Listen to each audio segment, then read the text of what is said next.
Hello दोस्तों, आप सभी लोगों का स्वागत है शुभम मैथ क्लासेस पर। आज हम लोग जैसे कि अपने पास थीटा, तो थीटा के सामने हम लोग लिख लेते हैं 0 डिग्री, 30 डिग्री, 45, 60 एंड 90। हम पहले साइन और कास की टेबल बनाएंगे, कैसे बनती है इसको समझते हैं। अगर यहाँ पे हम लोग साइन थीटा लिख दें, अगर से थीटा के स्थान पर 0 आएगा, फिर थीटा के स्थान पर 30 आएगा, थीटा के स्थान पर 45, 60 और 90, अगर ये आएगा तो इसका मान क्या होगा, इस चीज़ को निकालना चाह रहे हैं। तो इसको निकालने के लिए हमें क्या करना पड़ेगा, हम यहाँ से नंबर लिख लेते हैं 0, 1, 2, 3 एंड 4। उसके बाद सभी नंबर को 4 से डिवाइड कर देते हैं। सभी नंबर को 4 से डिवाइड कर देंगे। डिवाइड करने के बाद जो रिजल्ट आए, अगर से 0 को 4 से हम लोग डिवाइड करेंगे तो इसकी वैल्यू 0 आ जाएगी, और यहाँ पर आपको 1/4 मिलेगा। 2 से 4 को डिवाइड करेंगे तो 1/2 आ जाएगा। यहाँ पर डिवाइड नहीं करेंगे, 3/4 ही रहेगा। 4 से 4 कैंसिल हो जाएगा तो 1 बचेगा। इतना करने के बाद आपको इसके ऊपर रूट लगा देना है। अंडर रूट हो गया, और सभी का स्क्वायर रूट क्या होता है वो लिख लेते हैं। जैसे 0 का स्क्वायर रूट निकालेंगे तो 0 आएगा, 1 का स्क्वायर रूट 1, और 4 का स्क्वायर रूट 2 होता है। फिर यहाँ पे 1 का स्क्वायर रूट 1 हो जाएगा, अंडर रूट 2 इसको ऐसे लिखा रहने देंगे।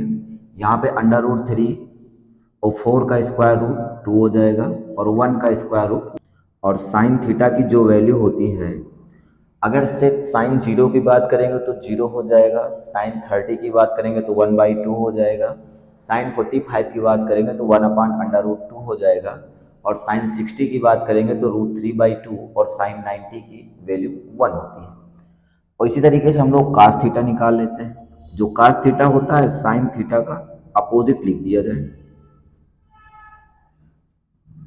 इस टेबल को पलट दो, हम लोग स्टार्ट करेंगे 1√3/2, उसके बाद 1/√2, फिर उसके बाद 1/2 और 1। इसी टेबल को उल्टा करके लिख देना है, तो आपको कास थीटा का मान मिल जाएगा। अब हम लोग टैन, कॉट, कासेक और सेक इनकी वैल्यूज निकाल लेते हैं। जैसे कि आपके पास यहाँ पे थीटा हो जाए,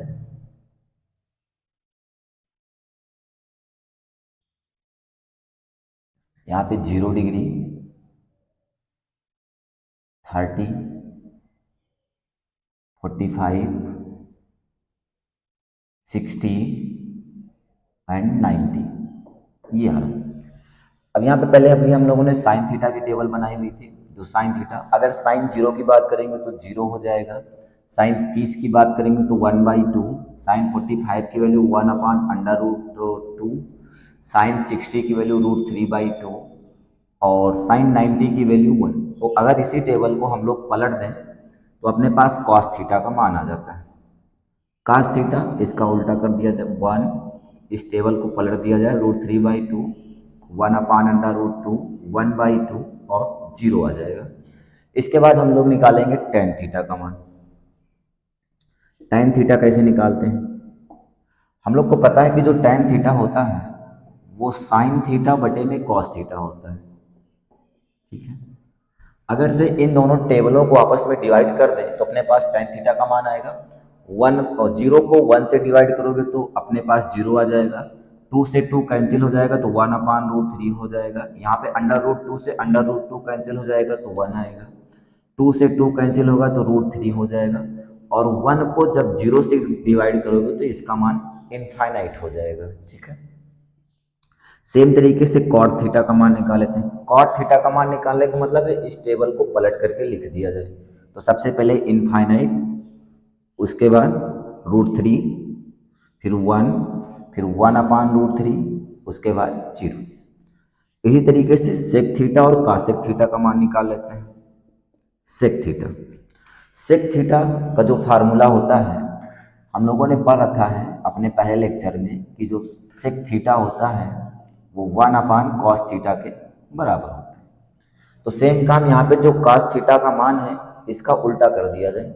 जैसे यहाँ पे 1 कर सकते हैं, अगर इसको पलट करके लिखेंगे तो 1 ही आएगा, इसको पलटेंगे तो 2/√3 हो जाएगा, इसे चेंज करेंगे तो √2 हो जाएगा, और इसे चेंज कर देंगे तो 2। वो इसको पलटने का मतलब है कि आपको 1/0 मिलेगा, और 1 को 0 से डिवाइड करोगे तो ये इनफाइनाइट हो जाएगा। अब कासेक थीटा का मान निकालेंगे। कासेक थीटा का मान निकालना है तो आप सेक थीटा का जो सेक थीटा की टेबल है इसको उल्टा कर दो। सबसे पहले क्या आएगा, इनफाइनाइट, उसके बाद 2, उसके बाद √2, और उसके बाद 2/√3, और यहाँ पर लास्ट में 1 आ जाएगा। तो इस तरीके से हम लोग अपनी पूरी टेबल को तैयार करते हैं। क्वेश्चन है sin 60 cos 30 plus cos 60 sin 30, इसका मान निकालना है।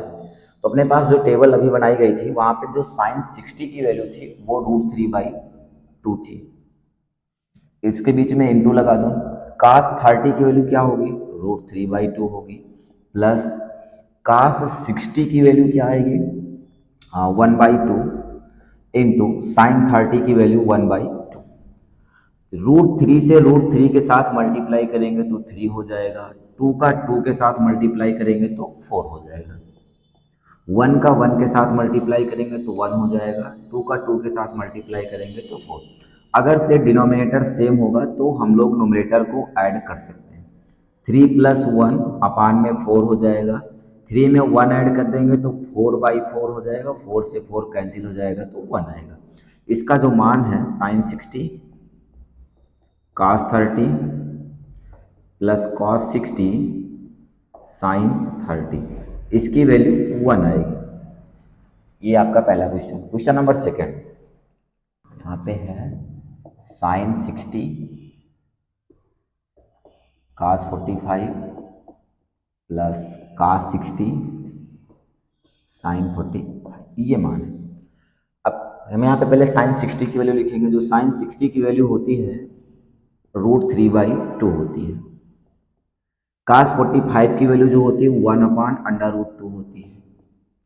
cos 60 की वैल्यू 1/2 होती है, और sin 45 की वैल्यू 1/√2 होती है।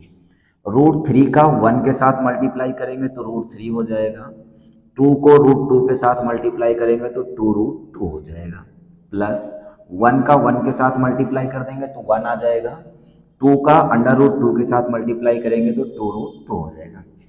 ठीक है। अब यहाँ पे देखिए जो आपका डिनोमिनेटर है ये तो सेम है, यहाँ पर भी 2√2 लिखा हुआ है, यहाँ पर भी 2√2 लिखा हुआ है। हम ऊपर जो न्यूमरेटर इसे ऐड कर सकते हैं, √3 + 1 अपान में 2√2 हो जाएगा। इसका आंसर ये आ जाएगा। क्वेश्चन नंबर 3,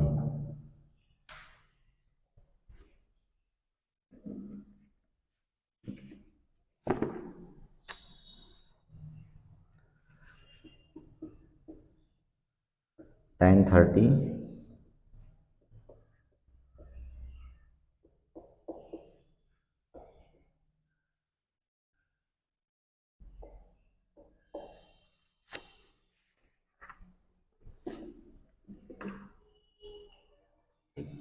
यहाँ पे tan 30 sec 45 प्लस tan 60 और sec 30, इसकी वैल्यू आपको बतानी है। तो जो tan 30 की वैल्यू होती है 1/√3 होती है, इंटू sec 45 की वैल्यू। अच्छा ये बताइए, अपने पास तो साइन और कास का मान याद है, हमको sec 45 की वैल्यू चाहिए। तो हम लोगों ने पढ़ रखा है ट्रिग्नोमेट्री में कि जो sec थीटा होता है 1/cos थीटा होता है।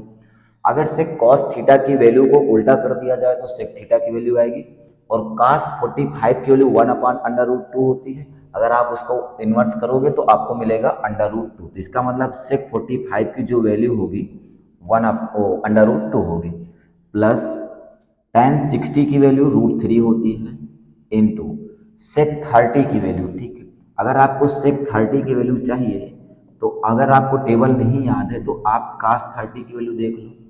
cos 30 की जो वैल्यू होती है वो होती है √3/2। जब आप इसको सॉल्व करोगे तो आपको मिलेगा 2√3। तो इसका मतलब जो sec 30 की वैल्यू आएगी वो 2/√3 हो जाएगी। तो यहाँ से लिख लें 2/√3। ठीक है। अब इसे हम लोग सॉल्व करते हैं। डिवाइड करने से कोई फायदा नहीं होगा। अंडर रूट टू को 1 से मल्टीप्लाई कर दोगे तो अंडर रूट टू अपान में रूट थ्री हो जाएगा, प्लस अंडर रूट थ्री को 2 से मल्टीप्लाई करोगे तो 2 रूट थ्री हो जाएगा, अपान में आपको मिलेगा अंडर रूट थ्री। यहाँ पर आपका जो डिनोमिनेटर है वो सेम है, तो आप ऊपर ऐड कर सकते हो under root two plus two root three upon में अंडर रूट थ्री। ठीक है, ये अपने पास सॉल्व हो गया इसको।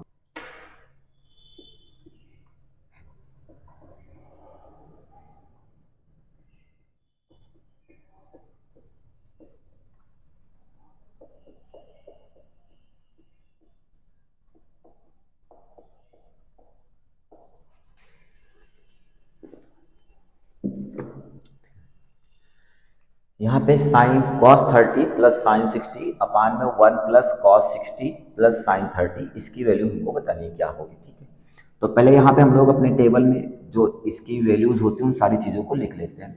कॉस 30 की वैल्यू होती है रूट थ्री बाई टू। ठीक है, और साइन 60 की वैल्यू होती है root three by two upon में 1 प्लस कॉस 60 की वैल्यू 1 बाई टू और साइन 30 की वैल्यू भी 1 बाई टू होती है। ठीक है,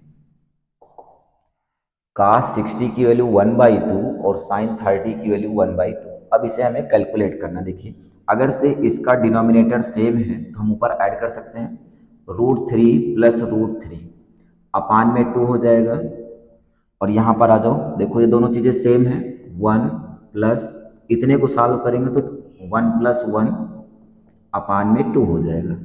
ठीक है, यहाँ पे रूट थ्री है, यहाँ पर भी रूट थ्री है, कितने रूट थ्री हो जाएंगे, टू रूट थ्री अपान में टू, और अपान में आपको मिलेगा टू वन, इन दोनों को ऐड कर दोगे तो टू बाई टू हो जाएगा। अच्छा, टू से टू कैंसिल कर सकते हैं, तो यहाँ भी टू से टू कैंसिल कर सकते हैं। इतने हिस्से में क्या बचा हुआ है, रूट थ्री, और यहाँ पर क्या बचा हुआ है, वन प्लस वन, इसका मतलब रूट थ्री बाई टू। ये आंसर हो गया इसका। Sine square 45, sine square 45 plus cos square 45 upon में टेन स्क्वायर 60, इसकी वैल्यू हमें बतानी है। जैसे यहाँ पे साइन स्क्वायर 45 है तो साइन स्क्वायर 45 का मतलब है आप साइन 45 की वैल्यू रखिए और इसका स्क्वायर कर दीजिए। साइन 45 की जो वैल्यू होती है वो 1 अपान अंडर रूट टू होती है, और इसका स्क्वायर कर देंगे, प्लस कास 45 की जो वैल्यू होती है ये भी अपने पास 1 अपान अंडर रूट टू होती है, इसका भी स्क्वायर कर देंगे, और टेन 60 की जो वैल्यू होती है वो आपको मिलेगी रूट थ्री, और यहाँ पर स्क्वायर है तो स्क्वायर कर दो, इक्वल टू, अच्छा वन का स्क्वायर करेंगे तो वन आ जाएगा, स्क्वायर की वजह से इसके ऊपर से रूट हट जाएगा तो टू बचेगा, वन का स्क्वायर करेंगे वन, और स्क्वायर की वजह से रूट हट जाएगा तो टू बचेगा, अपान में इस स्क्वायर की वजह से इसके ऊपर से रूट हट जाएगा तो थ्री बचेगा। यहाँ पर इसका जो डिनोमिनेटर है वो सेम है, तो वन प्लस वन अपान में टू, और अपान में क्या है थ्री, वन में वन ऐड कर देंगे तो टू बाई टू हो जाएगा, और इसके अपान में आ जाएगा थ्री, टू से टू कैंसिल हो जाएगा तो वन बाई थ्री हो जाएगा। ठीक है, अच्छा इसका सेकंड मेथड देख लो, दूसरे तरीके से कैसे लगाएंगे। यहाँ पे क्या लिखा हुआ है, sine square 45 plus cos square 45 upon में टेन स्क्वायर 60। ठीक है, हम लोगों ने पढ़ा है कि sine square theta plus cos square theta is equal to one होता है, लेकिन वहाँ पे जो थीटा होता है वो सेम होना चाहिए, जैसे कि sine square theta plus cos square theta is equal to one. यहाँ पे जो थीटा की वैल्यू है आपस में इक्वल होनी चाहिए। यहाँ पे देखो 45 लिखा हुआ है, यहाँ पर भी 45 लिखा हुआ है, sine square 45 plus cos square 45, इसकी वैल्यू क्या हो जाएगी, वन, वन आ गया, अपान में टेन 60 की वैल्यू क्या होती है, रूट थ्री होती है, रूट थ्री यहाँ पे स्क्वायर कर दो, तो यहाँ पे वन अपान जो रूट थ्री है स्क्वायर की वजह से इस पे से रूट हट जाएगा तो आपको मिलेगा थ्री। ये भी एक आंसर हो गया, दोनों चीज़ें आपस में सेम।